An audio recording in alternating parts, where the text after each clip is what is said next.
হাড় হিম করা ভিডিও। প্রথমে গুলি, তারপরে হাসুয়া দিয়ে কোপ এবং সবশেষে পাথর জাতীয় ভারী বস্তুতে করে মাথায় আঘাত করে মৃত্যু নিশ্চিত করা।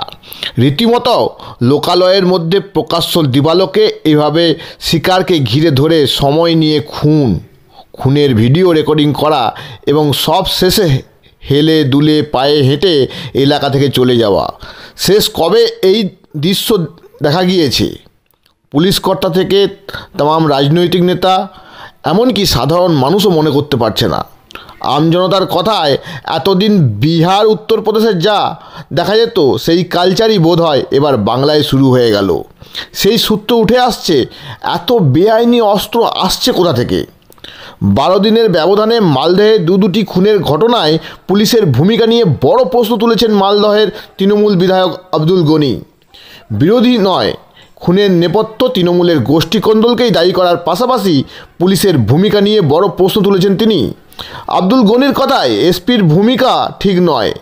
একের পর এক খুনের পর খুন, উনি সক্রিয় হননি। প্রসঙ্গত 12 দিন আগে বাবলা সরকারের খুনের ঘটনার পরই এসপির ভূমিকা নিয়ে প্রশ্ন তুলেছিলেন স্বয়ং মুখ্যমন্ত্রী মমতা ব্যানার্জি। প্রশ্ন তুলেছিলেন গোয়েন্দা বিভাগের ভূমিকা নিয়েও। তবে এই মালদহে প্রকাশ্য দিবালোকে ফিল্মি কায়দায় তৃণমূল নেতাকে খুনের ঘটনায় ফের প্রশ্নের মুখে তুলে দিল পুলিশের ভূমিকা নিয়ে। উল্লেখ্য, 2022 সালে 21শে মার্চ রাত্রে বীরভূমের রামপুরহাটের বাগটুই গ্রামে তৃণমূল পঞ্চায়েতের প্রধান ভাদু শেখকে গুলি করে খুন করা হয়।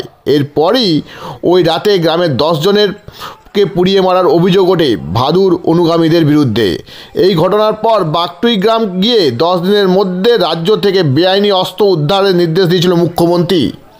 রাজ্যের প্রশাসনিক প্রধানের নির্দেশে সে সময় প্রচুর অস্ত্র উদ্ধার হয়। তারপরও এত অস্ত্র কোথা থেকে আসছে? অনেকের মতে এই প্রশ্নের উত্তর দিয়েছেন মালদহের তৃণমূল বিধায়কই। তিনি অনেক কথার ভিড়েও এও বলেছেন, এটা তৃণমূলের ভার্সেস তৃণমূলের লড়াই। গ্রামাঞ্চল শিল্পাঞ্চলের খবর, ব্যুরো রিপোর্ট।